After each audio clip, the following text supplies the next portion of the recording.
ദൈവത്തിന് സ്തോത്രം. ദൈവനാമത്തിൽ ഉണ്ടാകട്ടെ. യോന പ്രവാചകന്റെ ഒരു സന്ദേശമാണ് ഞാൻ പറയാൻ ആഗ്രഹിക്കുന്നത്. യോന പ്രവാചകൻ എന്ന് പറയുമ്പോൾ അനുസരണക്കേട്ടുള്ള ഒരു മനുഷ്യനാണ്. കാരണം താനൊരു ഭക്തനാണ്, പക്ഷെ അനുസരണക്കുറവ് ഉണ്ട്. യോനയോടുത്ത് ഇങ്ങനെ പറഞ്ഞത്, നിനവേ പോയി ആ ജനത്തോട് വിരോധമായി സംസാരിക്കണം എന്ന് പറഞ്ഞാൽ, അവിടെ 1,00,000 ചെല്ലുവാൻ ആൾക്കാർ ആ പട്ടണത്തിൽ ദൈവത്തെ മറന്നു, അല്ലെങ്കിൽ ദൈവത്തിൻ്റെ വഴി വിട്ട വളരെ പാപാകുലമായ ജീവിതത്തിലേക്ക് പൊയ്ക്കൊണ്ടിരിക്കുന്ന ഒരു പട്ടണമായിരിക്കുമ്പോൾ ആ പട്ടണത്തെ നശിപ്പിക്കാൻ പോവുകയാണ് ദൈവത്തിന്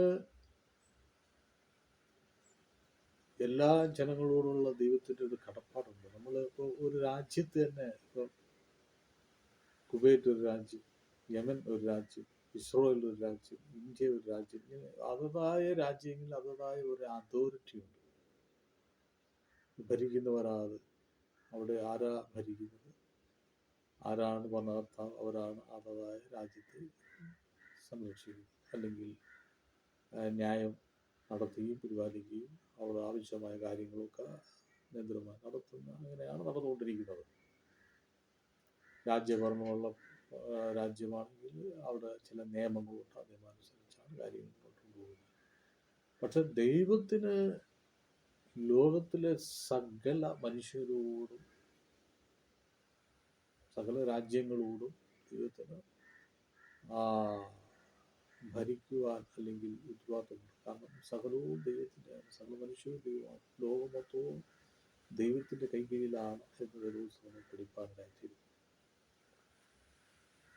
ഇവിടെ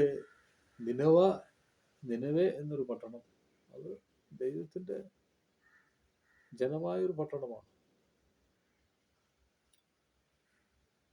അപ്പോൾ അവിടെ ആ പട്ടണത്തെ ന്യായം വിധിക്കാൻ പോവുക. ആരെങ്കിലും ദൈവഭാഗത്തിൽ ദൈവത്തിൻ്റെ സന്ദേശം കേട്ട്, അതായത് യോനയുടെ സന്ദേശം കേട്ട് ആരെങ്കിലുമൊക്കെ ദൈവഭാഗത്തിലേക്ക് മാനസാന്തരപ്പെട്ട് വരുന്നെങ്കിൽ അവരെ ശുദ്ധീകരിച്ചെടുക്കാനുള്ള പദ്ധതികൾ ദൈവം നോക്കുകയാണ്. അതുകൊണ്ടാണ് തന്നെ അങ്ങോട്ട് അയച്ചത്. താൻ ഒരു കപ്പൽ കയറി തർശിസിലേക്കുള്ള യാത്ര ചെയ്തു. 2 സ്ഥലമാണ്. തർശീസ് എന്ന് പറയുന്ന വേറൊരു പട്ടണം, നിനവ എന്ന് പറയുമ്പോൾ വേറൊരു പട്ടണം. നിനവയിലേക്ക് പോകാനാണ് ദൈവം പറഞ്ഞിരിക്കുന്നത്. പക്ഷെ താൻ ടിക്കറ്റ് എടുത്ത് അല്ലെങ്കിൽ കപ്പൽ കയറി യാത്ര ചെയ്യുന്നത് തർശീസിലേക്ക് പോവുകയാണ്. തനിക്ക് അങ്ങോട്ട് പോകാൻ താല്പര്യമില്ല. ദൈവം പറഞ്ഞ അതാണ് പോകാൻ, ദൈവാത്മാവ് ഇടപെട്ടതാണ്. പക്ഷെ തനിക്ക് സമയത്ത് എന്തോ ഒരു പോകാനൊരു മടി. കപ്പലിൽ യാത്ര ചെയ്തുകൊണ്ടിരിക്കുമ്പോൾ അതിനകത്ത് അനേക രാജ്യങ്ങളിൽ നിന്ന് വന്ന അനേക പൗരന്മാരും ഒക്കെ ഉണ്ട് അതിനകത്ത്. ഈ കപ്പൽ കുറേ നേരം കഴിഞ്ഞപ്പോൾ ഈ കാറ്റുകൊണ്ട് ഒലയുന്ന അനുഭവമായി, മറിഞ്ഞു പോകുന്ന ഒരു അനുഭവം പോലായി. യോന കപ്പലിൻ്റെ അടിത്തട്ടിൽ കിടന്നുറങ്ങുന്ന സമയമായിരുന്നു.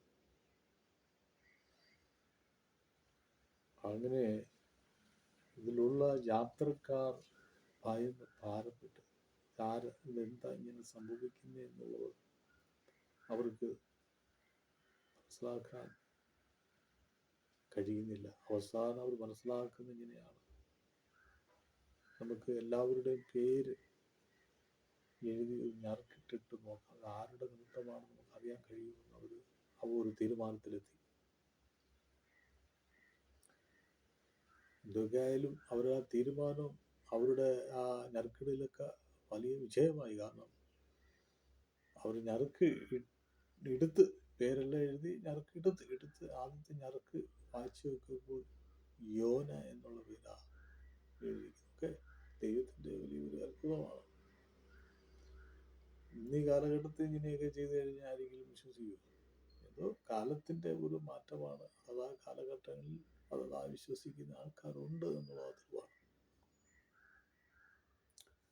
പക്ഷേ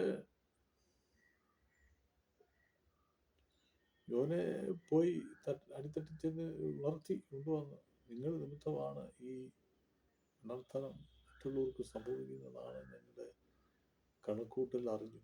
അതുകൊണ്ട് ഞങ്ങൾ എന്ത് ചെയ്യണമെന്നുള്ള തീരുമാനത്തിലിരിക്കുകയാണ്. അപ്പോൾ യോന പറഞ്ഞു, നിങ്ങളൊരു കാര്യം ചെയ്തു, എൻ്റെ നിമിത്തമാണെങ്കിൽ നിങ്ങൾ എന്നെ കടലിലെടുത്ത് വലിച്ചെറിഞ്ഞോളാം. അപ്പോൾ യോനയ്ക്ക് മരിക്കാനും തയ്യാറാണ്. അപ്പോൾ തൻ്റെ ഉള്ളിൽ എങ്ങനെ പോകുന്നതിന് കാര്യം മരിച്ചു പോകുന്നതാണ് നല്ലതാണ് ചിന്ത കൊണ്ട്. ഞാൻ നിങ്ങളോട് സന്ദേശം പറയുകയാണ്, നാം ക്രിസ്തുവിലാണ്. നാം ഒരിക്കലും ആത്മഹത്യ ചെയ്യരുത്. ഒരിക്കലും മരിച്ചാൽ കൊള്ളാൻ ആഗ്രഹിക്കുകയും ചെയ്യരുത്. കാരണം ദൈവമാണ്. എന്തെങ്കിലും കഷ്ടതകൾ വന്നാൽ ചിലർ വിചാരിക്കും മരിച്ചു പോയാൽ കൊള്ളാമെന്ന് പറയുന്നവരുണ്ട്. ഒരു ദിവസവും കൂടെ ജീവിച്ചിരിക്കുവാൻ ദൈവം അനുവാദം തരുന്നെങ്കിൽ അത് സന്തോഷമായി സ്വീകരിക്കുക എന്നുള്ളതാണ് ഞാൻ നിങ്ങളോട് സന്തോഷം പറയാൻ ആഗ്രഹിക്കുന്നത്. കാരണം ചിലപ്പോൾ മനുഷ്യൻ നിങ്ങൾ പലരുമൊക്കെ പല നിലകളിലൊക്കെ ആയിരിക്കും ഭാരപ്പെടുകയും പ്രയാസം അനുഭവിക്കുകയും രോഗിയായി പല വിധത്തിലൊക്കെ ആയിരിക്കുന്നത്. പക്ഷേ ദൈവത്തെ നന്ദിയോട് പാടി ശ്രദ്ധിക്കുക, അതാണ് ഏറ്റവും വലിയ ശ്രദ്ധമായ അനുഭവം എന്ന് പറയുന്നത്. ഇവിടെ അവര് പുള്ളിയെ കണ്ട് താൻ പറഞ്ഞതുപോലെ തന്നെ അവര് യോനേനെ കടലിലേക്ക് വലിച്ചെറിഞ്ഞു. ഓക്കെ, യോന പറഞ്ഞത് കടലിലേക്ക് വലിച്ചെറിയാൻ. അവര് പറഞ്ഞപ്പോൾ അതുപോലെ ചെയ്തു. എന്താ അങ്ങനെ സംഭവിച്ചത് എന്നുള്ളത് എനിക്കറിയത്തില്ല. പക്ഷെ ആ സമയങ്ങളിലൊക്കെ അങ്ങനെ ഒരാൾ പറയുമ്പോൾ അങ്ങനെ ചെയ്യുമോ എന്ന് നമ്മൾ ചിന്തിക്കും. പക്ഷെ അന്ന് അവരങ്ങനെ ചെയ്തു. അതാണ് അവിടുത്തെ വിജയം. ചെയ്തപ്പോൾ ഒരു കാര്യം ചെയ്ത് ദൈവത്തിൻ്റെ ആത്മാവ് പഠിപ്പിക്കുകയാണ്. ഈ യോന കടലിലേക്ക് ചെന്ന് വീണപ്പോൾ ഒരു മഹാമത്സ്യം യോനയെ വീഴുകയാണ്.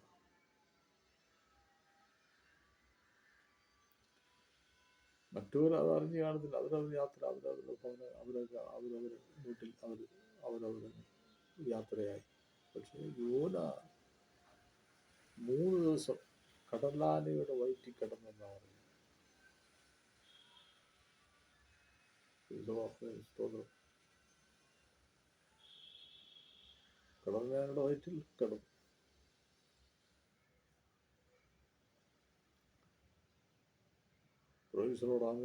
എന്നാൽ യോനേനെ മഹാമത്സ്യം കൊണ്ടുപോയി നിനവയുടെ പട്ടണത്തിൻ്റെ അരികിൽ തന്നെ സർത്തിച്ചിട്ട് മത്സ്യം. അങ്ങനെ യോന ആ പട്ടണത്തിൽ ചെന്നു. എന്തോ കാര്യം യോന വളരെ ബന്ധപ്പെട്ട്. കാരണം ഇതിങ്ങനെ ചെയ്യേണ്ട കാര്യമില്ല, നേരിട്ട് തന്നെ നിലവിൽ ഇറങ്ങാമായിരുന്നു. ഒത്തിരി കഷ്ടം അനുഭവിക്കേണ്ട കാര്യമില്ലായിരുന്നു. ചിലതിങ്ങനെ ഇനി എന്തൊക്കെ കൊടുത്താലും, ഇനി എന്തൊക്കെ പറഞ്ഞാലും, ഇതൊക്കെ കൊടുക്കാന്ന് പറഞ്ഞാൽ എന്താ കൊടുത്താലും അവർ അതൊന്നും മനസ്സിലാക്കാതെ വീണ്ടും കഷ്ടതയുടെ കൂടി അവർ യാത്ര ചെയ്യും. അതാ ചില ആൾക്കാർ ഇങ്ങനെയുണ്ട്. അപ്പോൾ അവർ അങ്ങനെ തന്നെയാണ് പോകുന്നത്. ചില ആൾക്കാർ അങ്ങനെയുണ്ട്. പക്ഷേ യോന എന്തൊക്കെയായാലും സ്തോത്രം സന്ദേശം അറിയിച്ചു, സന്ദേശമായി അറിയിച്ചു. അങ്ങനെ നല്ലൊരു പ്രസംഗം പ്രസംഗിച്ചു, ഉപവാസം പ്രഖ്യാപിച്ചു. അങ്ങനെ ഒരു അട്ടിൽ പിന്നിലിരുന്ന് കൂടി മണ്ണ് വാരി എറിഞ്ഞു. ദൈവത്തെ സ്തുതിച്ച് ആ പഠനത്തിന് ന്യായവിധി ദൈവം മാറ്റി കൊടുത്തു. അപ്പോൾ ദൈവത്തിന് പട്ടണത്തിൻ്റെ ന്യായവിധി മാറ്റുന്നത് മനുഷ്യൻ്റെ സ്വഭാവത്തിൻ്റെ അനുഭവം തെറ്റാട്ട് പോകുന്നത് കൊണ്ടാണ് ദൈവം അവിടെ ശിക്ഷ കൊടുക്കുന്നത്. ജനത്തിൻ്റെ ഹൃദയത്തിൻ്റെ നിലവാരം നല്ല രീതിയിൽ വന്നാൽ അവിടുന്ന് ശിക്ഷ ഇളവായി കൊടുക്കുന്നു. അതാണ് ദൈവം ആഗ്രഹിക്കുന്നത്. ഹല്ലേലൂയ, സ്തോത്രം. അപ്പോൾ ദൈവത്തിൻ്റെ പ്രവൃത്തി ക്രിയാത്മകമായി ദൈവാത്മാവ് മനുഷ്യരോട് ഇടപെടുന്നത് എങ്ങനെയാണെന്നുള്ളത് മനസ്സിലാക്കാൻ കഴിയും. അവിടെ 1,00,000 ചില്ലുവാൻ ആൾക്കാരാണ് നിലവെ പട്ടണത്തിൽ നിന്ന് രക്ഷ പ്രാപിച്ചത് പറഞ്ഞ ന്യായവിധി ദൈവം കൊടുത്തു എന്നുള്ളതാണ് ദൈവം രേഖപ്പെടുത്തുന്നത്. അപ്പോൾ തീർച്ചയായും പുതിയ നിയമത്തിൽ കർത്താവ് പറയുന്നുണ്ട്, ദൈവത്തിനും മനുഷ്യർക്കും മധ്യസ്ഥനായ ഒരുവൻ മാത്രം കർത്താവായ യേശു ക്രിസ്തുവാണ്. ആരെങ്കിലും തെറ്റിലേക്ക് അകപ്പെട്ടു പോയാൽ മധ്യസ്ഥ അണഞ്ഞ് ദൈവം ഒരു വർഷത്തോട് നിൽക്കട്ടെ, ഇത് കഴിഞ്ഞാൽ ഞെട്ടിക്കളയാന്ന് പറഞ്ഞ് ദൈവം മധ്യസ്ഥ അടച്ചുകൊണ്ടിരിക്കും. ഒരു ആണ്ടൂടെ നിൽക്കട്ടെ എന്നാണ്. ഹല്ലേലൂയ, സ്തോത്രം, പ്രൈസ് ദി ലോർഡ്. അപ്പോൾ ദൈവമാണ് നീക്കുപോകുകൾ തന്ന് നമ്മെ നിർത്തുന്നത്. ചില മനുഷ്യരുടെ അവസ്ഥകൾ ദൈവം മനസ്സിലാക്കി കഴിഞ്ഞാൽ യഥേക്കുമായി ശിക്ഷ കൊടുക്കുന്ന ദൈവമാണ് ഇരിക്കുന്നത്. ദൈവത്തോട് അടുക്കുന്നത് കൊണ്ട് ദൈവം അതിന് വിടുതൽ കൊടുക്കുന്നത് കൊണ്ടാണ്. നീ വിചാരിച്ച് എന്തെങ്കിലും തെറ്റ് ചെയ്തിട്ട് ദൈവത്തോട് അടുത്ത മതി മാറും എന്നും പറഞ്ഞ് ആരും നിൽക്കരുത്. സ്തോത്രം. ദൈവം അതിൻ്റെതായ സമയത്ത് അവസ്ഥ അനുസരിച്ചാണ് ദൈവം പ്രവർത്തിക്കുന്നത്. ഇവിടെ നിനവെ പട്ടണം ദൈവത്തിലുള്ള ആൾക്കാരെ ദൈവം രക്ഷിച്ചു എന്ന് യാതൊരു സംശയമില്ല.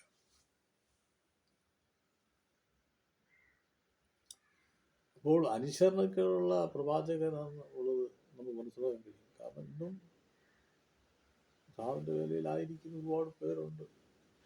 ദൈവത്തിൻ്റെ ആത്മാവ് ആലോചന അനുസരിച്ചാണോ ജീവിക്കുന്നത് എന്നുള്ളത് നാം സ്വയം ചിന്തിച്ചു പോകണം. ഇന്ന് ആരാധനകളും ക്രമങ്ങളും പ്രസംഗങ്ങളും ഒക്കെ അവരുടെ ഇഷ്ടത്തിനാണ് കൊണ്ടുപോയിക്കൊണ്ടിരിക്കുന്നത്.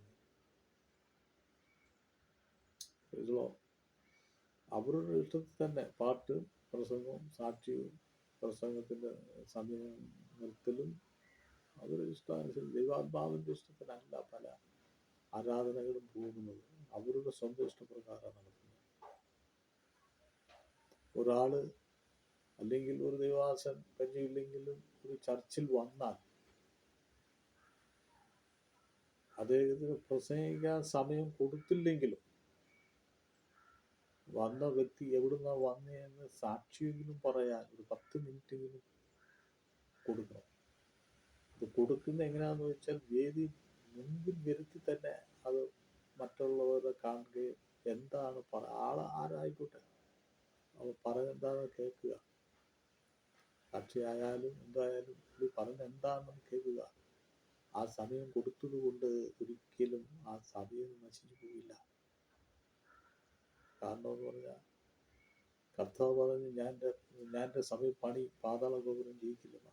കാരണം സഭ കർത്താവിൻ്റെ ആണെങ്കിൽ അല്ലെങ്കിലും ആ സമയം അതിൻ്റെതായ രീതിയിൽ വില കൽപ്പിച്ച് കൊടുത്താൽ അത് അനുഗ്രഹിക്കപ്പെടും. അല്ലെങ്കിൽ അവിടെ പ്രവർത്തിക്കുന്ന ദേവദാസൻ അല്ലെങ്കിൽ പാസ്റ്റർ വെറും കഞ്ഞി എന്നേ പറയാൻ പറ്റും. കാരണം എന്ന് പറഞ്ഞാൽ അങ്ങനെ കൊടുത്തില്ലെങ്കിൽ വരുന്ന ആര് വന്നാൽ അങ്ങനെ ഒരു സമയം കൊടുത്തില്ലെങ്കിൽ അങ്ങനെ കഞ്ഞി എന്നേ പറയാൻ പറ്റില്ല. കാരണം വിവരമില്ല കൊടുക്കാതിരുന്ന. അതല്ല വന്ന് വിശ്വാസത്തിലിരിക്കുന്ന കൂട്ടായത്തിലിരുന്ന് അവിടെ സമയം കൊടുക്കുന്നത് തെറ്റാണ്. കാരണം അവിടെ കൂടുന്ന ആൾക്കാരാണെങ്കിൽ കുഴപ്പമില്ല, അവിടെ എവിടെയെങ്കിലും സാക്ഷ്യം പറയുന്നത് കുഴപ്പമില്ല. ഒരു പുതിയ ആൾ വരുമ്പോൾ അദ്ദേഹത്തിൻ്റെ രീതിയിൽ വരുത്തി 10 മിനിറ്റ് കൊടുക്കണം. അതാണ് ന്യായം. അതാണ് വിവരം. വിവരമില്ലാത്ത ദേവദാസന്മാരുണ്ട്. അതാണ് സമയം കൊടുക്കത്തുമില്ല, സമയം കൊടുത്താൽ വേദി വരുത്തത്തുമില്ല. അങ്ങനെ അതിന് പറയുന്ന കഴിവില്ലാത്ത ദേവദാസന്മാരെന്നാണ് പറയുന്നത്. ഒരു ദേവദാസനായിരിക്കുമ്പോൾ ഒരു സ്റ്റാർട്ട് ചെയ്ത ഒരു കഴിവ് വേണം. അതിൻ്റെ നിലവാരത്തിൽ വരുന്നവരെ സ്വീകരിക്കാനും അവർക്ക് സമയം കൊടുക്കുവാനും ഉള്ളതായ അതേ രീതിയിൽ കൊടുക്കുന്നവനാ സ്റ്റാൻഡേർഡുള്ള ഒരു ദൈവദാസൻ എന്ന് പറയുന്നത്, അല്ലെങ്കിൽ പാസ്റ്റർ എന്ന് പറയുന്നത്. ആരെങ്കിലും വന്നാൽ സാക്ഷ്യത്തിനെങ്കിലും സമയം കൊടുക്കണം. ഇതൊന്നും കൊടുത്തില്ലെങ്കിൽ വിവരമില്ലായ്മ. അല്ല, കൊടുക്കാത്ത എന്തുകൊണ്ടാ സഭ പൊളിഞ്ഞു പോകുമെന്ന് വിചാരിച്ചാൽ അതും വിവരക്കേടാ. കാരണം സഭയും പൊളിഞ്ഞു പോകത്തില്ല. സ്തോത്രം. അപ്പോൾ നമ്മുടെ ജീവിതത്തിൽ ഒരു നല്ല അനുഭവം നമ്മുടെ ജീവിതത്തിൽ ഉണ്ടാകണം. ഒന്നും കൊടുത്തില്ലെങ്കിൽ, ഒരു നേരത്തെ ഭക്ഷണം കൊടുക്കാനില്ലെങ്കിലും വരുന്നവരെ മാനിക്കേണ്ട അവസ്ഥ, അല്ലെങ്കിൽ അവർക്ക് വേണ്ട സാഹചര്യങ്ങളൊക്കെ അനുകൂലമാക്കി സമയങ്ങൾ കൊടുക്കുന്നത് നല്ലതാണ്. പ്രത്യേകം അത് ദേവദാസന്മാർ ഓർത്തിരിക്കണം. വെറും വിവരമില്ലാത്ത ആൾക്കാരായി മാറല്ലോ. ഇന്ന് സഭകളിൽ പല ചർച്ചുകളിലൊക്കെ ദൈവ പാസ്റ്റർമാരല്ല ഇപ്പം നേതൃത്വം നടത്തുന്നത്, സെക്രട്ടറികളാണ്. സഭയിലെ സെക്രട്ടറി പറയുന്നതനുസരിച്ച് പോകും. അതുപോലെ അവിടുത്തെ യഥാർത്ഥ പാസ്റ്റർ എന്ന് പറയുന്നത് അത് സെക്രട്ടറി പറയുന്നതനുസരിച്ച് പോകുന്നതാണ്. പാസ്റ്റർ പറയുന്നത് അവിടെ ഇരിക്കുന്ന പാസ്റ്റർ പറയുന്നത്, അവിടെ അധ്യക്ഷനായിരിക്കുന്ന പാസ്റ്റർ പറയുന്നത് സെക്രട്ടറി പറയുന്നതനുസരിച്ചൊക്കെ പോകത്തുള്ളൂ. അപ്പം ആ നിലവാരത്തിൽ വിലക്കുറഞ്ഞ ഇവരില്ലാത്ത ആ നിലവാരത്തിലേക്ക് മനുഷ്യൻ ആരാധന നടത്തിക്കൊണ്ടിരിക്കും. കാരണം സകല അതോറിറ്റിയും അവിടുത്തെ പാസ്റ്ററാണ് സഭയിൽ. അദ്ദേഹം പ്രാർത്ഥിച്ച് ആത്മീയമായി ദൈവത്തിൻ്റെ ആലോചന ഹൃദയതരം ആ രീതിയിൽ അങ്ങോട്ട് കൊണ്ടുവന്നു. അല്ല സെക്രട്ടറി പറയുന്ന ആ ആ ആലോചന കേട്ടല്ല സഭ കൊണ്ടുപോകേണ്ടത്. അപ്പോൾ സെക്രട്ടറി പറയുന്ന കേട്ട് പോയാൽ ആത്മാക്കളൊന്നും വരില്ല, സഭ കുടിക്കാനും പോകത്തില്ല, ആത്മാക്കൾ കുറയും.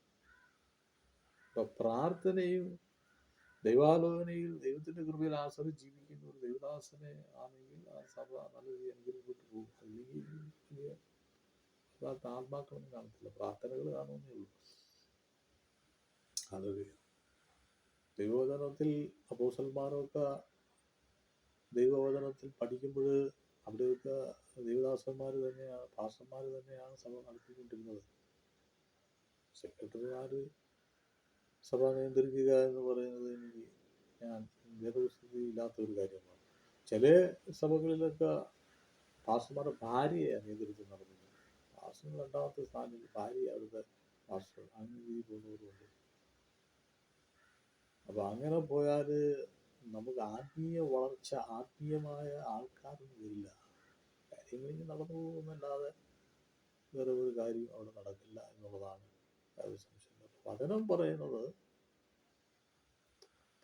ഉദാഹരണത്തിന് ഞാൻ പറയാണ്, ഒരു നമ്മുടെ വീട്ടിൽ അല്ലെങ്കിൽ നിന്റെ വീട്ടിൽ ഒരാൾ വരുന്നു, പരിചയമില്ല എങ്കിലും പരിചയപ്പെടുന്ന കൂട്ടിയോ, നമ്മൾ എന്തായാലും വീട്ടിനകത്ത് കുറച്ച് ഇരുന്ന് സംസാരിച്ചിട്ട് ഇപ്പോൾ അത് ന്യായം ചുവള്ളത് കൊടുത്തു അതൊക്കെ ചെയ്യുമ്പോൾ അത് ന്യായമാണ്. അതല്ലാതെ നമ്മൾ കഥ തുറക്കാതെ നമ്മൾ കയറ്റാതെ അയാൾ ഇപ്പോൾ എന്തോ അത്യാവശ്യം കാര്യം പറയുമ്പോൾ അതായിരിക്കും കയറ്റാതെ അവലിയിരുത്തി അയാൾ ചെയ്ത് കഴിഞ്ഞാൽ അയാൾ പോകും, കാര്യം പറയത്തില്ല. അത് നമ്മളെ വീട്ടിൽ വരുന്നവരെ പരിഗണിക്കേണ്ട കടപ്പാട് അവരവർ തന്നെയാണ്. അത് വിവരമെന്ന് പറയുന്നത്. അതുപോലെ ഈ നല്ല ആൾക്കാരും ചില ആൾക്കാരെ കണ്ട് തിരിച്ചറിയാനുള്ള ഒരു യുക്തി നമുക്കുണ്ടാവണം. കാരണം ദൈവവചനം പറയുന്ന ഫലം കൊണ്ട് തന്നെ വൃക്ഷത്തെ നോക്കി തന്നെ ഫലം എന്താണെന്ന് മനസ്സിലാക്കാൻ കഴിയും. ആ വൃക്ഷത്തെ കാണുമ്പോൾ അറിയാം ഈ കായ്ക്കുന്ന ഫലം എന്താണ്. അങ്ങനെ ആ വൃക്ഷത്തെ കാണുമ്പോൾ, അതുപോലെ മനുഷ്യനെ കാണുമ്പോൾ ആളാരാ എന്ന് മനസ്സിലാക്കാനുള്ള യുക്തി ഉണ്ടെങ്കിൽ കെട്ടിയിരുത്തി കാര്യങ്ങൾ പറയുകയും സംസാരിക്കുകയും ചെയ്യും, നല്ല കാര്യം തന്നെയാണ്. പക്ഷെ അതുപോലെ തന്നെയാണ് ഒരു ചർച്ച് എന്ന് പറയുന്നൊരു ഭവനമാണ്, ആരാധിക്കുന്ന ഒരു ഭവനമാണ്, ദൈവ സാന്നിധ്യമുള്ള ഒരു ഭവനമാണ്. അവിടെ ഒരാൾ വരുമ്പോൾ പ്രസംഗിക്കാൻ സമയം കൊടുത്തില്ലെങ്കിൽ ഒരു 10 മിനിറ്റ് സാക്ഷ്യം കൊടുക്കുക, അത് വേദി നിർത്തി തന്നെ, വേദി വിളിച്ച് നിർത്തി തന്നെ സമയം കൊടുക്കുക. അതുകൊണ്ട് ഞാൻ നഷ്ടമാവുന്നില്ല. പിന്നെ സാമ്പത്തികമായി കൊടുക്കാൻ നിങ്ങൾക്ക് ഇല്ലെങ്കിൽ കൊടുക്കണ്ട. ഇന്ന് ചർച്ചകളിലൊന്നും സാമ്പത്തികം കൊടുക്കുക ഇല്ലാത്തവരൊന്നുമില്ല, എല്ലാവരും കാശിക്കായവരാ, ജോലിയും കാശൊക്കെ ഉള്ളവരാണ്. അവർക്ക് വേണ്ട രീതിയിലുള്ള ചെറിയ സഹായം കൊടുത്തെന്ന് വിചാരിച്ചൊന്നും നഷ്ടമൊന്നും ആവത്തില്ല.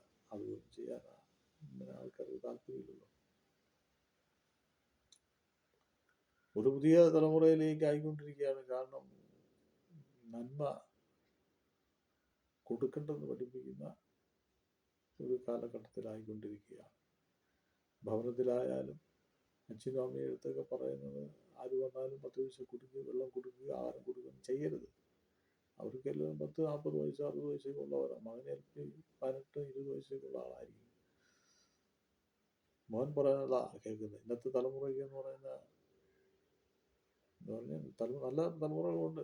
മിക്കവാറുള്ള തലമുറകളൊക്കെ തലയ്ക്ക് ബോധമൊന്നും ഇല്ലാത്ത രീതിയിൽ അപ്പോണ്ടിരിക്കുന്നത്. ആർക്കൊന്നും കൊടുക്കുന്ന ഇഷ്ടമല്ല, വാങ്ങുന്ന ഇഷ്ടമല്ല. എന്തെങ്കിലും കൊടുത്തു കഴിഞ്ഞാൽ ആദ്യത്തെ കാണുന്നത് എന്തോ നഷ്ടപ്പെട്ടതുപോലെ വഴക്കാണ്. അതുകൊണ്ടാണ് ആത്മീയമായ മൂല്യങ്ങൾ നഷ്ടപ്പെട്ടുകൊണ്ടിരിക്കുന്നത്. ദൈവവചനം പറയുന്നു കൊടുപ്പിൻ നിങ്ങൾക്ക് കിട്ടുമെന്ന്. അമർത്തിക്കുലുക്കി വലിയൊരളവ് നിങ്ങളുടെ മടിയിൽ തരുമെന്ന്. എത്ര ആൾക്കാർ അങ്ങനെ ചെയ്യുന്നു? ദൈവത്തിൽ നിന്ന് മടിയിൽ അമർത്തിക്കുലുക്കി തരുമെന്ന് ദൈവം പറയുന്നു. അത് ദൈവം പറഞ്ഞ സത്യമല്ലേ? അപ്പോൾ നിങ്ങൾ കൊടുക്കാതിരിക്കുന്നത് പറഞ്ഞാൽ ദൈവത്തെ വിശ്വാസം ഇല്ലാത്തതുകൊണ്ടാണ്. കാരണം ദൈവം പറഞ്ഞിരിക്കുന്ന അമർത്തിക്കുലുക്കി വലിയൊരളവ് നിങ്ങൾ മടിയിൽ തരാണ് കൊടുക്കാമെങ്കിൽ. അപ്പോൾ കൊടുക്കാമെങ്കിൽ നമുക്ക് ഉണ്ടാവുമെന്നാണ് പഠിപ്പിക്കുന്നത്. അപ്പോൾ ആ ഉണ്ടാവുമെന്നുള്ള വിശ്വാസം പലർക്കുമില്ല. ദൈവം ആ വചനത്തിലൊന്നും വലിയ വിശ്വാസമൊന്നുമില്ല. ദൈവം പറഞ്ഞിരിക്കുന്ന വചനമാണ്. അങ്ങനെ കൊടുത്തത്രേ കുടുംബങ്ങൾ അനുഗ്രഹിക്കപ്പെട്ടിട്ടുണ്ടെന്നറിയാം. അമർത്തിക്കുലുക്കി വലിയൊരളവ് തരുമെന്ന് ദൈവം പറഞ്ഞിരിക്കുന്ന അനുസരിച്ച് അമർത്തിക്കുലുക്കി വലിയ അളവ് മേടിച്ച അനേക കുടുംബങ്ങളുണ്ട്. അതാദ്യം പഠിക്കണം. അതിൻ്റെ ഒരു തെളിവാണ് ഇവിടെ ഒരു ബാലകനുണ്ട്, അവൻ്റെ കയ്യിൽ 5 അപ്പവും 2 മീനും ഉണ്ടെന്ന് യേശുവിനോട് പറഞ്ഞു. ആ ബാലൻ ആ അപ്പം യേശുവിൻ്റെ കൈ കൊടുത്തു. ദൈവം സ്വർഗത്തിലേക്ക് നോക്കി വാഴ്ത്തി മുറുക്കി 5000 പേർക്ക് വാഴ്ത്തി മുറുക്കി കൊടുത്തു. അത് പ്രവൃത്തി ദൈവം കാണിച്ചു കൊടുത്തു. 5 അപ്പവും 2 മീനും കൊടുത്തത്. പക്ഷെ 5000 പേർക്ക് വിളമ്പി തൃപ്തിയായി 12 കൂട്ടം നിറച്ചെടുത്തെന്നാണ് പറയുന്നത്. വീണ്ടും സ്തോത്രം. അപ്പൊ അത് ബാലൻ കൊടുത്തപ്പോഴാതുണ്ടായത്. അപ്പൊ അന്നത്തെ ബാലന്മാർ ഒരു പയ്യനാ. അത് ആ ബാലൻ എന്ന് പറയുമ്പോൾ ഒരു പയ്യനാണ്. ആ മനസ്സുണ്ടായി. ഇന്നത്തെ ബാലന്മാർ കുടുംബങ്ങളിൽ ഉണ്ടെങ്കിൽ കൊടുക്കണ്ടെന്ന് പറയും. അതുകൊണ്ടാണ് ആത്മീയ മൂല്യം നഷ്ടപ്പെടുന്നതും നന്മകൾ ഭവനത്തിൽ ഇല്ലാത്തതും ഉണ്ടാവാത്തതും കാരണം എന്ന് പറഞ്ഞാൽ കിട്ടുന്ന ജോലി, കിട്ടുന്ന പൈസയെല്ലാം കടം മേടിച്ച് കടം വീട്ടിക്കൊണ്ടിരിക്കുക. കയ്യിലൊന്നുമില്ല. പലർക്കും വേണ്ടി അങ്ങോട്ടും ഇങ്ങോട്ടും അങ്ങ് കൊടുക്കുക കടം. ഇപ്പം മൊബൈൽ വഴിയിൽ പൈസ ഇടുന്നത് കൊണ്ട് പലരും ഫോൺ വിളിച്ച് പറയാ എനിക്ക് 500 ഇട്ടേക്കണേ, വിളിച്ച് മറ്റൊടുത്ത് വിളിച്ച് പറയും എനിക്ക് 1000 രൂപ ഇട്ടേക്കണേ. കടങ്ങൾ വീട്ടിക്കൊണ്ടിരിക്കുക. ഈ വരുന്ന പൈസയെല്ലാം ഞങ്ങൾക്ക് പോകുക. അതുകൊണ്ട് കയ്യിൽ പൈസയില്ല. കർത്താവിൻ്റെ വേലയ്ക്ക് കൊടുക്കുവാൻ പലർക്കും താല്പര്യമില്ല. കാരണം ഇന്നുള്ള ബാലന്മാരായി തടയുന്നത് കൊടുക്കുന്ന പോലെ. പക്ഷെ അന്ന് യേശു കൊടുക്കൊണ്ടിരുന്ന ബാലന് മനസ്സിലാക്കി കൊടുത്തു. അന്ന് കുറെ ബാലന്മാരുണ്ടായിരുന്നു കൊടുക്കാനും വാങ്ങാനും ഒക്കെ താല്പര്യമുള്ള ബാലന്മാരുണ്ടായിരുന്നു. ഇന്നത്തെ ബാലന്മാരെ സംബന്ധിച്ച് നോക്കുകയാണെങ്കിൽ അവർ കൊടുക്കുന്നതോ വാങ്ങുന്നതോ ഇഷ്ടമല്ല. അതുകൊണ്ട് ദൈവം ആത്മീയ മൂല്യം നശിച്ചുകൊണ്ടിരിക്കുകയാണ്. ഹല്ലേലൂയ, സ്തോത്രം. ദൈവത്തിൻ്റെ പ്രവൃത്തി, ദൈവത്തിൻ്റെ ആലോചന ഒക്കെ ദൈവവചനത്തിലുള്ളതാ. അത് നിറവേറിക്കൊണ്ട് തന്നെ ഇരിക്കും. അപ്പോൾ മുട്ടുവിൻ തുറക്കപ്പെടും, യാചിപ്പിൻ കിട്ടും, അന്വേഷിപ്പിൻ കണ്ടെത്തുമെന്ന് ദൈവത്തിൽ പറയുന്നുണ്ട്. മുട്ടുവിൻ തുറക്കപ്പെടും. നമ്മുടെ ആവശ്യങ്ങളൊക്കെ മുട്ടിക്കൊണ്ടിരിക്കുക. മുട്ടി കുഴഞ്ഞ് ഇനിയിപ്പോൾ എനിക്ക് വയ്യ എന്നും പറഞ്ഞ് പിന്മാറിപ്പോണ്ട. എന്തെങ്കിലും കാര്യത്തിൽ മുട്ടിയെങ്കിൽ അത് ലഭിക്കുന്നവരെയും മുട്ടിക്കൊണ്ടിരിക്കുക. മുട്ടിയ ലഭിക്കുന്ന മുട്ടിയെ തുറക്കുന്നതാണ്. ദൈവം തുറക്കും. മുട്ടിയും തുറക്കപ്പെടും എന്ന് ദൈവം പറഞ്ഞിരിക്കുക. അതുകൊണ്ട് പലർക്കും ദൈവം തുറക്കുമെന്ന് പറഞ്ഞിട്ടുണ്ട്. ചിലർക്ക് മുട്ടാൻ വയ്യ. ദൈവത്തിന് വേണമെങ്കിൽ തുറന്നതാന്ന് പറഞ്ഞിരിക്കുന്നുണ്ട്. നമ്മൾ മുട്ടിയെങ്കിലേ ദൈവം തുറക്കും. ഏതാവശ്യമാണ് ദൈവത്തിന് മുട്ടുന്നത്? ദൈവികമായി നല്ല ആവശ്യങ്ങളാണ് ഉദ്ദേശിക്കുന്നത്. അല്ലാതെ ആവശ്യമില്ലാത്ത കാര്യങ്ങൾ മുട്ടിയൊന്നും കിട്ടത്തില്ല. ദൈവത്തിൻ്റെ ഹിതമുള്ള ആലോചനയിൽപ്പെട്ടതൊക്കെ നമ്മൾ മുട്ടിയാൽ ദൈവത്തിന് തുറക്കപ്പെടും. യാചിപ്പിൻ കിട്ടും. യാചിപ്പിക്കുക എന്ന് പറയുമ്പോൾ ദൈവത്തോട് പ്രാർത്ഥിക്കുക എന്നുള്ളതാണ്. പ്രാർത്ഥിച്ചാൽ ദൈവം ലഭിക്കും. അന്വേഷിച്ച് കണ്ടെത്തും. നമുക്ക് അന്വേഷിച്ച് നമ്മൾ പ്രാർത്ഥിച്ച അപേക്ഷിച്ച കാര്യങ്ങൾക്ക് അന്വേഷിച്ച് നോക്കുമ്പോൾ അത് നമുക്ക് കണ്ടെത്താൻ കഴിയും. ദൈവാത്മാവിൻ്റെ ഒരു പ്രവർത്തനം എന്ന് പറയുന്നത്. അപ്പം ദൈവാത്മാവിൽ തന്നെ പല കാര്യങ്ങളും ചെയ്യുക. ഇപ്പൊ ദൈവാത്മാവിൻ്റെ പ്രവർത്തനങ്ങളല്ല പലയിടത്തും നടന്നുകൊണ്ടിരിക്കുന്നത്. സ്വന്തം ഹിതം, സ്വന്തം രീതിയിൽ, സ്വന്തം അഭിപ്രായത്തിലേക്കാണ് മനുഷ്യൻ ഇന്ന് പോയിക്കൊണ്ടിരിക്കുന്നത്. ഞാൻ ഒരു ഉദാഹരണം പറയാം.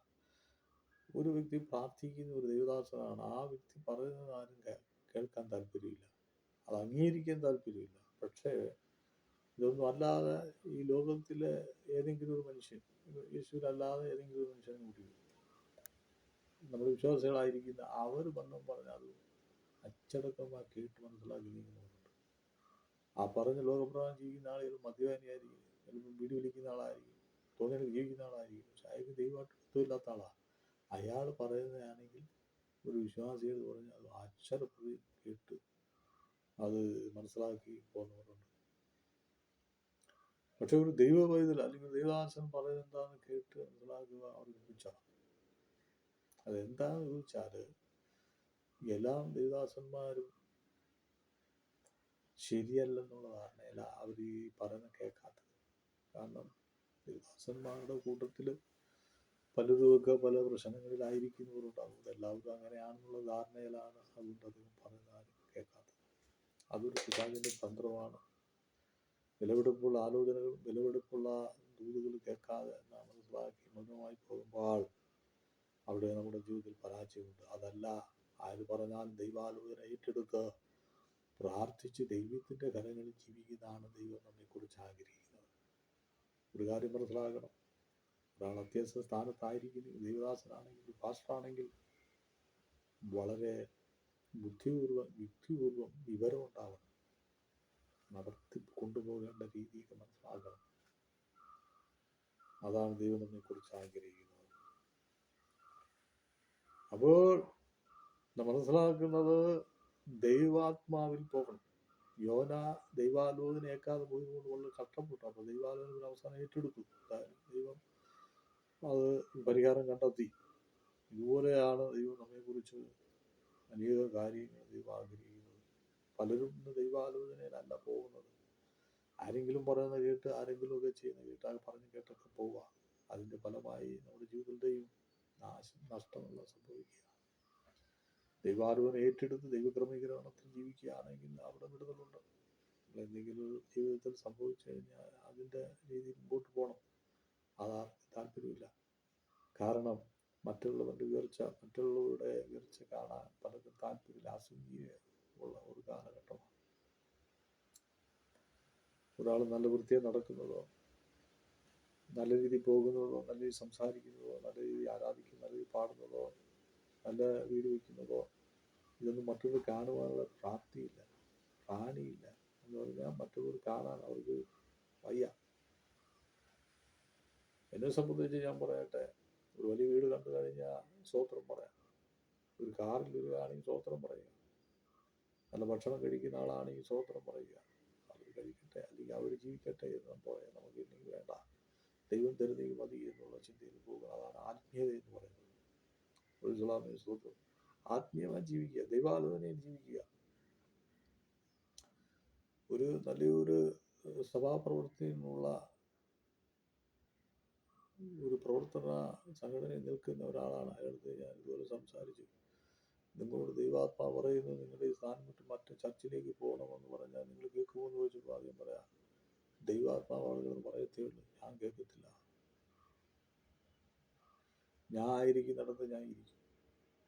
നല്ല വരുമാനമുള്ള ചർച്ച ഞാനൊന്ന് വെറുതെ പറഞ്ഞതാ. കാരണം ദൈവാത്മാവ് പറയുക നിങ്ങൾ ഈ ചർച്ച വിട്ട് മറ്റൊരു ചർച്ചയിലേക്ക് പോകുക. ദൈവാത്മാവ് പറഞ്ഞ പോകുമോ ചോദിച്ചത്. അതുപോലെ ദൈവാത്മാവ് പറഞ്ഞാൽ ഞാൻ പോകില്ല.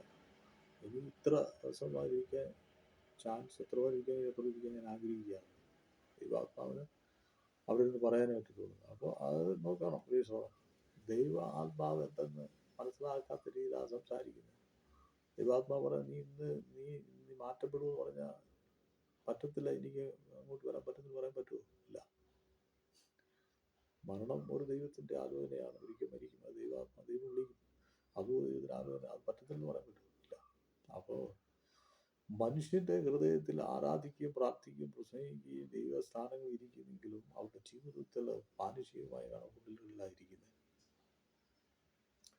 ചിലർ എത്രയോ കോടിപതിയാകാൻ ആഗ്രഹിക്കുക, എത്രത്തോളം പൈസ ഉണ്ടാക്കാൻ കഴിയും അത്രത്തോളം ഉണ്ടാകുക, കോടിപതിയാകാൻ ആഗ്രഹിക്കുക. ഇപ്പോൾ ഒരു 10 ലക്ഷം ഉണ്ടെന്ന് കൂടിയോ, അത് 1 കോടിയെങ്കിലും തികയ്ക്കണം എന്നുള്ള രീതിയിൽ മനുഷ്യർക്കൊണ്ടിരിക്കുന്നത്. ഇവിടെ കഷ്ടതകളും പ്രയാസങ്ങളും ബുദ്ധിമുട്ടുകളും ഞെരുക്കങ്ങളും പ്രതിസന്ധികളും പട്ടിണികളും ഒക്കെ ഭാരപ്പെട്ട്, പൈസ പോലും വൃത്തിയില്ലാതെ ഭാരപ്പെട്ടുകൊണ്ട് മനുഷ്യൻ ജീവിക്കുമ്പോഴാണ് ഇവിടെ പലരും കോടിപതിയാകാൻ ആഗ്രഹിച്ച് പൈസ സമ്പാദിച്ചുകൊണ്ടിരിക്കുന്നു. ഒക്കെ ഒരു തെറ്റായ ധാരണയെ കുറിച്ച് പോയിക്കൊണ്ടിരിക്കുക. ഹാസയിലും ഇസ്രോയിലും യുദ്ധം നടന്നപ്പോൾ ആലോചിച്ച് ഇത്രേ കുടീശ്വരന്മാർ എന്തു ചത്തു, ബോംബ് ഓടിപ്പോ സമയത്ത് വഴി വെച്ച് മരിച്ചുപോയി കോടീശ്വരന്മാർ. ഓക്കെ, മനുഷ്യന്റെ അവസ്ഥയ്ക്കറിയുള്ളൂ. അപ്പോൾ ഞാൻ പറഞ്ഞത്, ദൈവ ആലോചനയിൽ ജീവിക്കുന്നതാണ് ക്രിസ്തീയ ജീവിതം എന്ന് പറയുന്നത്. സ്വന്തമായ വഴികൾ, സ്വന്തമായ ആലോചനകൾ, സ്വന്തമായ രീതിയിൽ മറ്റുള്ളവർ പറയുന്ന കേട്ട് ജീവിക്കുന്നതല്ല, മറിച്ച് ദൈവാത്മാവ് പറയുന്ന കേട്ട് ജീവിക്കുന്നതാണ് ദൈവ ആലോചന എന്ന് പറയുന്നത്. അതുകൊണ്ട് നമുക്ക് ദൈവസന്നിധിയിൽ കടന്നു വരാം. ദൈവം നമ്മെ സഹായിപ്പാൻ മതിയായ ദൈവമാണ്. നമ്മുടെ സ്വന്തമായ വഴികളല്ല, നമ്മുടെ തീരുമാനങ്ങളല്ല, നമ്മുടെ അറിവല്ല, നമ്മുടെ ജീവിതമല്ല. ദൈവസ്ഥാനിൽ സമർപ്പിച്ച് പ്രാർത്ഥിക്കുക. തന്നെത്താൻ താഴ്ത്തുന്നവൻ ഉയർത്തപ്പെടും, തന്നെത്താൻ ഉയർത്തുന്നവൻ താഴ്ത്തപ്പെടും ഈ വചനത്തിലുണ്ട്. അതുകൊണ്ട് നമ്മുടെ ജീവിതത്തിൽ ഒന്നുമില്ല, കർത്താവേ ഞാൻ എൻ്റെ ജീവിതത്തിൽ ഒന്നുമില്ല എന്ന് പറഞ്ഞാൽ സ്വയം ദൈവസ്ഥാനത്തെ സമ്മതിക്കുമെങ്കിൽ ദൈവം അനുഗ്രഹിപ്പാനായിത്തീരും. അതൊരു നാടികമായ രീതിയിലല്ല, ഉച്ചയ്ക്ക് തന്നെ യഥാർത്ഥമായി പറയണം, കർത്താവേ സമ്മതിക്കുന്നു ഞാൻ ഒന്നുമല്ല എന്ന് ദൈവസ്ഥാനത്തിൽ പറയും. അവിടെ ദൈവത്തിൻ്റെ വിടുതൽ നടക്കുന്നത്. നമ്മുടെ ജീവിത മേഖലകളിലൊക്കെ ദൈവം നടത്തുന്ന ദൈവ ആലോചനയിൽ ജീവിക്കുന്ന ഒരു വ്യക്തി കൂടെ പരിചയപ്പെടുത്താം. അബ്രഹാം കുടുംബത്തിൽ കല്യാണം കഴിച്ചാണ് കുടുംബമാണ് ഇറങ്ങി തിരിച്ചത്. തലമുറയൊന്നും ഇല്ലായിരിക്കും സമയത്ത് ഇറങ്ങിയത്. ഒരിക്കൽ അബ്രഹാം പറഞ്ഞ് ഞാൻ മക്കളെല്ലാം നടക്കുന്നല്ലോ ദൈവമേ പറഞ്ഞപ്പോൾ ദൈവം അത് കേട്ട് ദൈവം ഒരു തലമുറയെ കൊടുത്തതാണ്. ചിലർ ദൈവഭാവത്തിലേക്ക് വരുന്നതെന്ന് പറഞ്ഞാൽ തലമുറ തരുകയാണെങ്കിൽ സാധനപ്പെടാം, തലമുറ തരുകയാണെങ്കിൽ രക്ഷിക്കപ്പെടാം, സഭ വരാം. ചിലർ ജോലി തരാമെങ്കിൽ സഭ വരാം, വീട് വയ്ക്കാൻ സഭ വരാം, 2 സെന്റ് വസ്തു മേടിച്ചറിയാൻ സഭ വരാം എന്നൊക്കെ യേശുവിനെ വിശ്വസിക്കുക എന്ന് പറഞ്ഞ് വരുന്നവരുണ്ട്. എൻ്റെ രോഗം സൗഖ്യം വരാമെങ്കിൽ ഞാൻ സഭയിൽ വന്ന് ആരാധിക്കാം, ഇനി വിവിധ വിഷയങ്ങളുണ്ട്, കടബാധ്യതകൾ മാറാൻ യേശുവിനെ വിശ്വസിക്കുക എന്ന് പറഞ്ഞു വരുന്നവരുണ്ട്. അബ്രഹാം അങ്ങനല്ലായിരുന്നു. അബ്രഹാം വിശ്വാസത്തിലങ്ങ് തിരിച്ചതാണ്. ദൈവം എന്ത് പറയുന്നത് അത് ചെയ്യാം, ദൈവം പറയുന്നത് മതി എന്നുള്ള തീരുമാനമാണ് അബ്രഹാമിൻ്റെ ജീവിതത്തിലുണ്ടായിരുന്നത്. അതുകൊണ്ട് വാർദ്ധത്തിൽ ഒരു മകനെ കൊടുത്തു, ഇസഹാക്ക്. അത് അസാധ്യമായ സാധനമാണ്, ഗർഭം ഉണ്ടാകാൻ സാധ്യതയില്ലാത്ത അവസ്ഥ വന്നപ്പോഴാണ് മകനെ കൊടുത്തത്. പക്ഷെ അബ്രഹാം മകന് വേണ്ടി ഇറങ്ങി തിരിച്ചതല്ല. അതാണ് വിശ്വസിക്കുന്നത്. കർത്താവ് വിളിച്ചു വേർതിരിച്ചിട്ട് ദൈവത്തിൻ്റെ വഴികളിൽ ജീവിച്ചതാണ്. അതുകൊണ്ട് അബ്രഹാമിൻ്റെ പേര് വേദപുസ്തകത്തിൽ വന്നു. ഹല്ലേലൂയ. റെക്കോർഡ് പോലെ അബ്രഹാമിൻ്റെ ചരിത്രം എഴുതി വച്ചിരിക്കുന്നു. അബ്രഹാമിൻ്റെ വിശ്വാസം അത് വിശ്വസിച്ച് വന്നത് കാര്യങ്ങൾ നേടുന്നതിന് വേണ്ടിയല്ല, ദൈവത്തെ വിശ്വസിച്ചെന്ന് മാത്രം ദൈവം തരുന്നത് ഏറ്റെടുത്തു എന്നുള്ളത് അവിടെ അബ്രഹാമിന് അനുഗ്രഹം ഉണ്ടായി. നമ്മുടെ ജീവിതത്തിൽ ഇങ്ങനെയൊക്കെ തന്നെയാണ്. ഒരു കാര്യങ്ങൾക്ക് വേണ്ടി മാത്രം യേശുവിനെ ഇറങ്ങി തിരിച്ച് പ്രാർത്ഥിച്ച് ഒക്കെ പോകുന്നതല്ല. നമ്മൾ ദൈവത്തിന് വേണ്ടി നിൽക്കുക, ദൈവത്തെ മേടിക്കുക, അനുഗ്രഹം പ്രാവശ്യം നേടുക. അതാ ദൈവം നമ്മെ കുറിച്ച് ആഗ്രഹിക്കുന്നത്. കർത്താവിൻ്റെ ആത്മീയമായ ജീവിതം, കർത്താവിനും ഹല്ലേലൂയ, പൂർണ്ണ മനുഷ്യനാണെങ്കിൽ തന്നെ ദൈവം ഇവിടെയാണ്. ആ മനുഷ്യത്വത്തിൽ കർത്താവിൻ്റെ ദൈവ ആലോചനയിൽ തന്നെയാണ് ജീവിച്ചത്. എന്ന് പറഞ്ഞാൽ ദൈവത്തിൻ്റെ ആലോചനയിൽ ദൈവത്തിൽ ജീവിച്ചു. ഗർഭാവ് അതുപോലെ വേണമെങ്കിൽ പാപത്തിൽ വീഴാം മനുഷ്യനായിരിക്കുന്നു, പക്ഷേ അതിനൊന്നും പോയില്ല. മനുഷ്യത്വത്തിൽ പോലും ഒരു കുറവും കണ്ടില്ല എന്നാണ്, ഒരു കുറ്റവും കണ്ടില്ല. പിലാത്തോസുകാര് പറഞ്ഞ് ഇവനിപ്പോൾ ഒരു കുറ്റവും കാണുന്നില്ല, ഒരു കുറ്റവും കാണുന്നില്ല. പലരെയും കുറ്റം വിധിക്കുന്ന വ്യക്തിയാണ്. അദ്ദേഹം പോലും പറഞ്ഞത് ഇവനിൽ ഒരു കുറ്റവും കാണുന്നില്ല. അപ്പോൾ ക്രൈസ്തവനെ ഹല്ലേലൂയ, ദൈവസ്ഥാനത്തിൽ നാം മനുഷ്യനായിരിക്കുന്നിടത്തോളം കുറവുകളും ബലഹീനതകളും ജീവിതത്തിലൊക്കെ വന്നു വരാം. പക്ഷേ ദൈവത്തിൽ നാം ആത്മീയമായി ആലോചനയും ജീവിക്കുന്നതാണ് ദൈവം നമ്മെക്കുറിച്ച് ആഗ്രഹിക്കുന്നത്. നമ്മൾ ഒരിക്കലും സഭാതലത്തിലായിരിക്കുന്ന വിവരമില്ലാത്ത ഒരാളായി മാറരുത്. അതാണ് ദൈവം നമ്മെക്കുറിച്ച് ആഗ്രഹിക്കുന്നത്. വിശ്വാസി എന്ന നിലയിൽ നമുക്ക് വിവരമില്ലാത്തവരായി ദൈവം അതാണ് നമ്മെക്കുറിച്ച് ആഗ്രഹിക്കുന്നത്. യഹോവ നമ്മുടെ കൂടെയുണ്ട്. യഹോവ നമ്മുടെ ദൈവമാണ്. കർത്താവിൻ്റെ സാന്നിധ്യം നമ്മെ ഭരിക്കുന്നു. കർത്താവിൻ്റെ കരം നമ്മുടെ കൂടെയുണ്ട്. വിശ്വസ്തനായ ദൈവമാണ്. പ്രാർത്ഥന കേൾക്കുന്ന ദൈവമാണ്. വിടുവിക്കുന്ന ദൈവമാണ്. കഷ്ടതയിൽ കൂടിയിരിക്കുന്ന ദൈവമാണ്. വിടുവിച്ച് നടത്തുന്ന ദൈവമാണ്. 91 സങ്കീർത്തനത്തിൽ ദൈവാലയത്തിന് ആത്മാവിൽ രേഖപ്പെടുത്തിയിരിക്കുന്നു.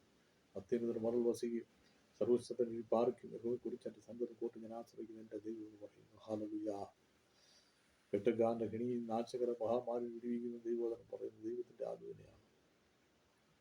നമ്മുടെ ജീവിതത്തിൻ്റെ മേഖലകളിൽ നാം ആയിരിക്കുന്ന ഇപ്പോൾ അനുഭവിക്കുന്ന കെടുതികളൊക്കെ വിടിയിപ്പാൻ ദൈവം ശക്തനായ ദൈവമാണ്. എന്നിൽ നിൽക്കുന്ന പ്രിയരെ, ഏത് രാജ്യത്തും ആയിക്കോട്ടെ, ഈ സന്ദേശം ശ്രമിക്കുമെങ്കിൽ നിങ്ങളുടെ ജീവിതത്തിലും ദൈവം വലിയ വിടുതലുകൾ തരുവാൻ ശക്തനായ ദൈവമാണ്. നീ ഭാരത്തിലിരിക്കുകയാണ്, നീ പ്രയാസത്തിലിരിക്കുകയാണോ, നീ കടബാധ്യത്തിലിരിക്കുകയാണോ, നീ വിഷമത്തിലിരിക്കുകയാണോ, നിന്റെ അവസ്ഥകൾക്ക് വിടിയിപ്പാൻ കർത്താവായ യേശു ക്രിസ്തുവുണ്ട്. കർത്താവായ യേശു ക്രിസ്തു അതിനൊരു വിടുതലും പരിഹാരം തരുവാൻ ശക്തനായ ദൈവമാണ്. ഹല്ലേലൂയ. ദൈവം നമ്മുടെ കൂടെയുണ്ട്. നമ്മുടെ പ്രാർത്ഥന കേട്ടിരിക്കുന്ന ദൈവമാണ്. ഏതവസ്ഥയായിക്കോട്ടെ, ഏതവസ്ഥയിലാണ് ഭാരപ്പെടുന്നത്, ആ അവസ്ഥ ദൈവസ്ഥനെ ഏൽപ്പിച്ചുകൊണ്ട് പ്രാർത്ഥിക്കുക. ഇപ്പോൾ പ്രീശലോ നമുക്ക് പ്രാർത്ഥിക്കാം. പ്രീശലാമേ, ദൈവം വിടുവിക്കുന്ന ദൈവമാണ്. യഹോവയുടെ കരം കുറുകിയിട്ടില്ല. അതുകൊണ്ട് നമുക്ക് പ്രാർത്ഥിക്കാം. പ്രീശലാമേ. ഹല്ലേലൂയ. ഇപ്പോൾ സന്ദേശം കേൾക്കുന്നവരുടെ ജീവിതത്തിൽ ഒരു വലിയ വിടുതൽ നടക്കുവാൻ പ്രാർത്ഥിക്കുകയാണ്. മഹാപരിശുദ്ധനും നിത്യനുമായ സ്വർഗീയ നല്ല കർത്താവേ, ഇന്ന് പകൽക്കാലം ദൈവത്തിൻ്റെ പാദപീഠത്തിലേക്ക് കടന്നു വരുന്നു.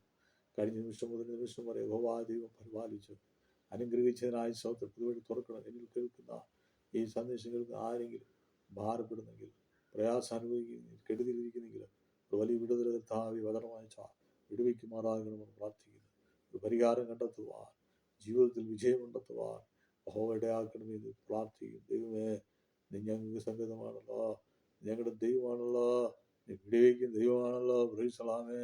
വലിയ കരമയച്ച് വിടുവിക്കുമാറാകണമെന്ന് ദൈവത്തോട് പ്രാർത്ഥിക്കുന്നു. കർത്താവേ, സ്വർഗത്തിൻ്റെ കരങ്ങളിൽ ഏൽപ്പിച്ച് പ്രാർത്ഥിക്കുന്നു. ശാസിൻ്റെ ബന്ധനങ്ങൾ വിടുവിക്കണമേ. ദൈവ പ്രവൃത്തിയച്ച് വിടുവിക്കണമേ. ഹല്ലേലൂയ. കൃപ പകരണമേ കർത്താവേ. ഈ കേൾക്കുന്ന സന്ദേശങ്ങൾ കർത്താവേ ഒരു ജീവിതത്തിൽ അനുഗ്രഹമായി തീരുവാൻ സ്വർഗം ഇടയാക്കണമെന്ന് പ്രാർത്ഥിക്കുന്നു. യേശുവിന്റെ നാമത്തിൽ പ്രാർത്ഥന കേൾക്കുമാറാകണമേ. സ്വർഗീയ അൻപുള്ള പിതാവേ, ഈ പ്രാർത്ഥന കേട്ട അനേക ജീവിതത്തിൽ വലിയ വിടുതലായി ദൈവം മാറ്റിയിരിക്കുന്നതിനാൽ ദൈവത്തെ സ്തുതിക്കുകയാണ്. സ്തോത്രം. യേശുവിൻ്റെ നാമത്തിൽ ആമേൻ. അപ്പോൾ സ്തോത്രം. ഹല്ലേലൂയ. ദൈവം നമ്മെക്കുറിച്ച് ആഗ്രഹിക്കുന്നത് ഒരു അനുസരണയുള്ള ഒരു ദൈവ പൈതലായി തീരുക എന്നുള്ളതാണ്. ദൈവാത്മാവിൻ്റെ പറയുന്നത് അനുസരിക്കുക. പ്രൈസലാമേ. ഹല്ലേലൂയ. യോനെ പോലെ ഹല്ലേലൂയ അനുസരണക്കേട് കാണിക്കുന്ന ഒരു അനുഭവങ്ങളിലേക്കല്ല, മറിച്ച് ദൈവത്തെ അനുസരിക്കുന്ന ഒരു ദൈവാത്മാവ് പറയുന്ന കേട്ടനുസരിക്കുന്ന ഒരു ദൈവത്തിലായി ജീവിക്കാൻ ആ രീതി പോകുന്നതാണ് ഏറ്റവും വലിയ, നമ്മുടെ ജീവിതത്തിൽ ഏറ്റവും വലിയ വിടുതൽ എന്ന് പറയുന്നത്. ദൈവം ശക്തനായ നമ്മുടെ ജീവിതത്തിൽ വലിയ പ്രവൃത്തികൾ ചെയ്യും. നമുക്ക് വലിയ മാറ്റങ്ങളുണ്ടാകും. നമ്മുടെ ജീവിതത്തിൽ വലിയ അനുഗ്രഹങ്ങളുണ്ടാകും. നമ്മുടെ ജീവിതത്തിൽ ദൈവത്തിൻ്റെ പ്രവൃത്തി വെളിപ്പെടും. ഹല്ലേലൂയ. സ്തോത്രം. ദൈവം നമ്മുടെ കൂടെ ഇരുന്ന് ആലോചന ദൃഷ്ടിവെച്ച് നടത്തുന്ന ദൈവമാണ് എന്നുള്ള കാര്യത്തിന് യാതൊരു സംശയമില്ല. വിശുദ്ധാത്മാവിൻ്റെ ആലോചന ഹല്ലേലൂയ എന്നും ഇന്നും എപ്പോഴും അനുഗ്രഹമുള്ളതാണ്. അതുകൊണ്ട് സ്തോത്രം. ഹല്ലേലൂയ. ദൈവത്തിൻ്റെ ആ പരമ ലാക്കിലേക്ക്, ആ പരമ വിളിയിലേക്ക് ആത്മീയമായി നാം ഉദ്ധാരണമായി തീർന്ന് എന്നോർമെങ്കിൽ ദൈവം നമ്മെ സഹായിക്കാനിടയായിത്തീരും. യഹോവ ശക്തീകരിക്കുന്ന ദൈവമാണ്. നമ്മുടെ ജീവിതത്തിൻ്റെ ഏത് മേഖലകളിലും ദൈവം സഹായിക്കാൻ ശക്തനായ ദൈവമാണെന്നുള്ള കാര്യത്തിന് യാതൊരു സംശയമില്ല. ഈ വചനങ്ങളാൽ നമ്മെ അനുഗ്രഹിക്കട്ടെ എന്ന് പറഞ്ഞുകൊണ്ട് ഞാൻ സംഗ്രഹിക്കുന്നു. ദൈവം നമ്മെ കൊണ്ടാകട്ടെ.